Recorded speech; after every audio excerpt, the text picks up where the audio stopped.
So I guess we'll move on into kind of, why did you start making content and why? But I feel like you've kind of answered this, I don't know, in the previous questions, but maybe if you want to elaborate. Yeah. Yeah. I started, well, yeah, I'll just go back to, Richard's like, I was thinking, I think at the time I really was thinking, how can I have more utility? Like, how can I give back? Hex has already given me so much. Richard's already given me so much by, me following a lot of his advice and his ideals and learning from him, all that free Scivive, reading the books. And, I do a lot of content around the books and stuff these days too. I felt like I needed to give back in some way.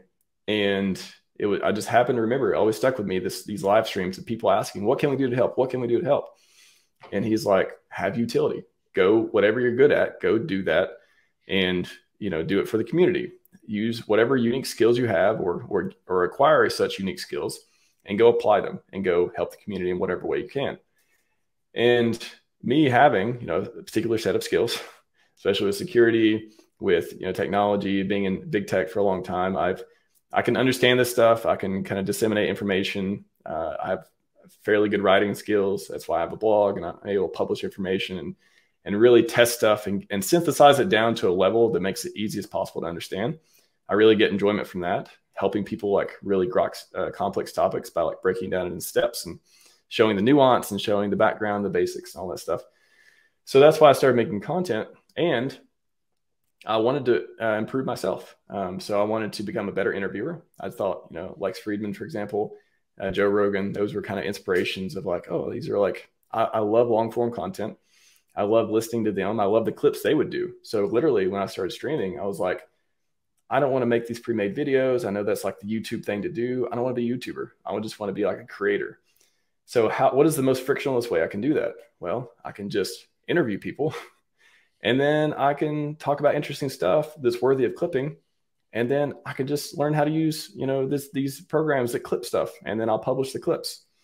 And then that went, that took me down this whole rabbit hole of, okay, how do I schedule them? Now I got to learn to make thumbnails, all that stuff. But I really wanted to be a better interviewer. And I wanted to learn more about the projects myself that were happening in the ecosystem that were good for Hex. And I feel like that's one of the thing I didn't expect to get. Richard talks about like, oh, there's all these things that happened from creating Hex that he didn't expect, people using all these interesting ways and it forming such a big community and all this stuff. For me, what I got from streaming that I didn't expect was I realized this has given me access to people.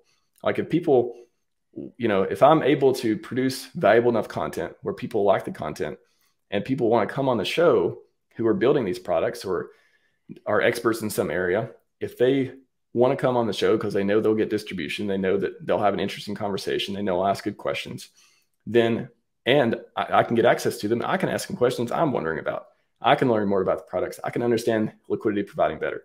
I can understand stablecoins better.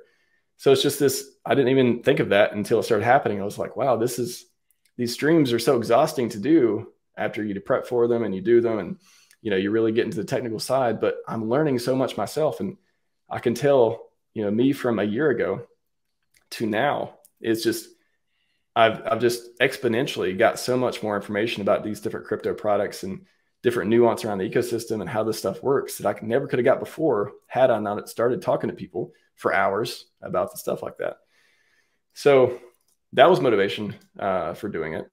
And then I think another thing that was interesting was when I first started doing it, especially, I don't think people, I don't know, maybe it's just me thinking it, or maybe it didn't happen or not. Nobody actually directly told me if you're an RH Maxi, you're gonna suck. You're just gonna alienate people. Nobody actually directly told me that, but I always got the sense that people were a little hesitant to talk to me, or a little, they thought maybe I was closed-minded, or they thought that I was just here to be a cheerleader for Richard or something, no matter what, all that stuff. I was like, I don't think that's what it's about. For me, that's not what it's about. It's just his ideals, his products, all that stuff. And can I do it in a way I can still talk to other communities? I can still talk to people who are building stuff that, isn't directly related or whatever. It's just interesting and informational. And I can talk to people about psychology, longevity, all the stuff, you know, Richard's broader ideas more than crypto.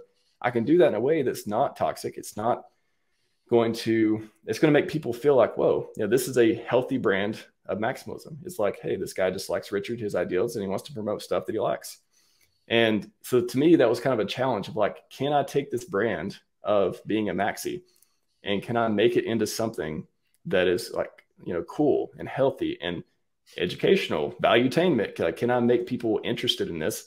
And if they see me being successful with it, maybe that'll encourage them. Hey, they can be, you know, an RH Maxi too. And it doesn't have to have that negative connotation that it might have had before. So that was the third thing. I'll cover one other thing that I think is interesting. Another unique thing about my product, I guess, that I put out is I don't monetize. So I don't run this as a business. I don't want to make money. I don't want anyone's money. I literally don't even want to sell swag because I don't want to have any kind of like taintedness of like taking money from people. I would rather just give you a t-shirt. I'd give you a hat or whatever. And I did that at conferences. I do that at local meetups too. And when I created the channel, again, I'm not a YouTuber. I don't consider myself a YouTuber. I didn't go into it of, hey, this is a good way to make some extra cash. I went into it thinking, I want to, like, again, learn about the ecosystem, get better interviewing, and promote the products and ideals I think are awesome. So I went into it thinking, I don't want to do ads. I want it to be as ad-free as possible. And I know it's like, you know, I've had people tell me, hey, you know, you're going to grow slower. You could, if you did sponsorships, or I get emails, I mean, pretty much weekly from some crypto company or whatever want me to do stuff.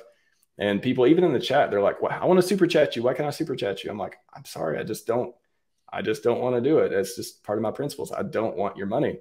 I want to be, you know, the greatest man I can possibly be, self-made. And if you truly believe that the RH ecosystem can do all these X's and you can get in early and you can make your own money, you don't need to survive on income anyways. If you believe you can just make it investing, not trading, but make it investing. And that's not anyone out there who does ads and monetization or whatever. I have nothing against you. You do whatever you want. Just for me, it just logically makes sense.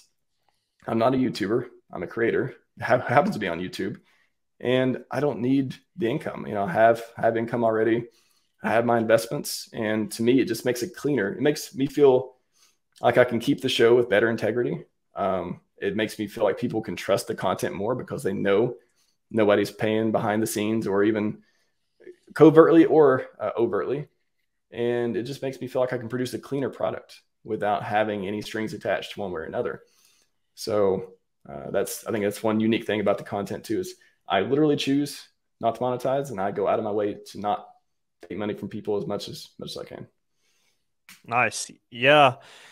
I know what you mean with the RH Maxi thing. I do think that was like, people were saying, oh, these toxic Richard Hart maximalists, because people weren't promoting certain things or whatever.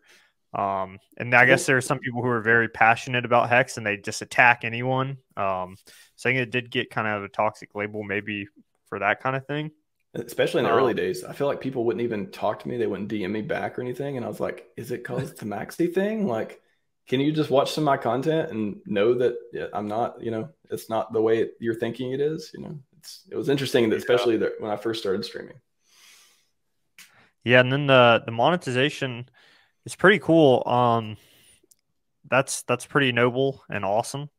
And I enjoy it because I get really annoyed watching ads on YouTube.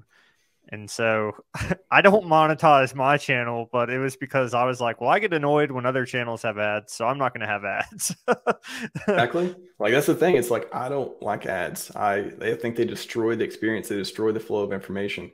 Why would I want anything? I mean, obviously, even if you don't monetize, they're going to play ads anyways if you don't have YouTube Premium or some other blocker stuff on. But at least that's not on me. I have nothing to do with that. I can at least, you know, say it's cleaner that way. Yeah, and I think it's cool.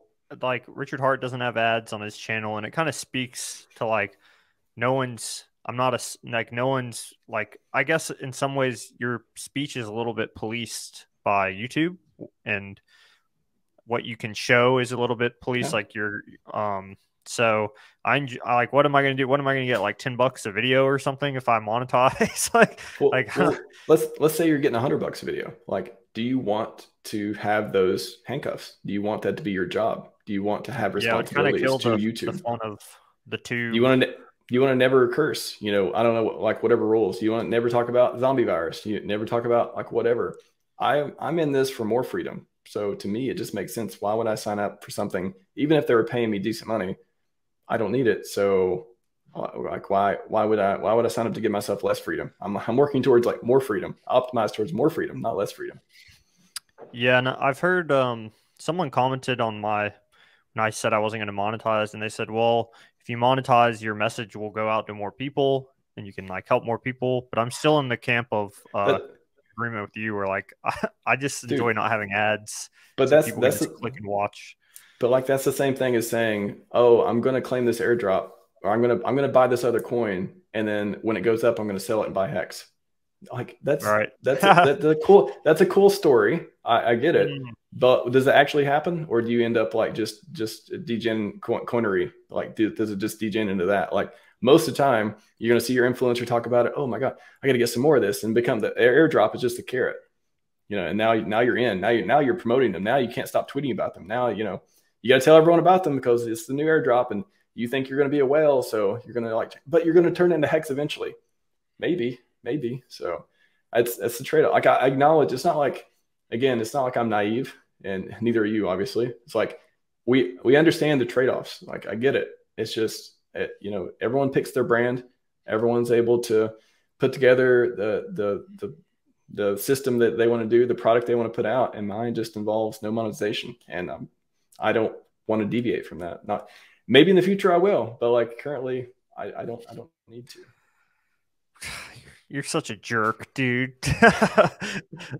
Yeah. Oh, here we go. Like you could take that money YouTube is paying you, and you could go buy more Hex with it. You could take that Yeah. money and go What's wrong with support you? Sins Foundation longevity research. Like you can just come up with all these things, and it's like, or I could just have a really clean brand and not do any of that, and then make all my money in crypto, and then maybe go do all those wonderful things. So there's that. Nice.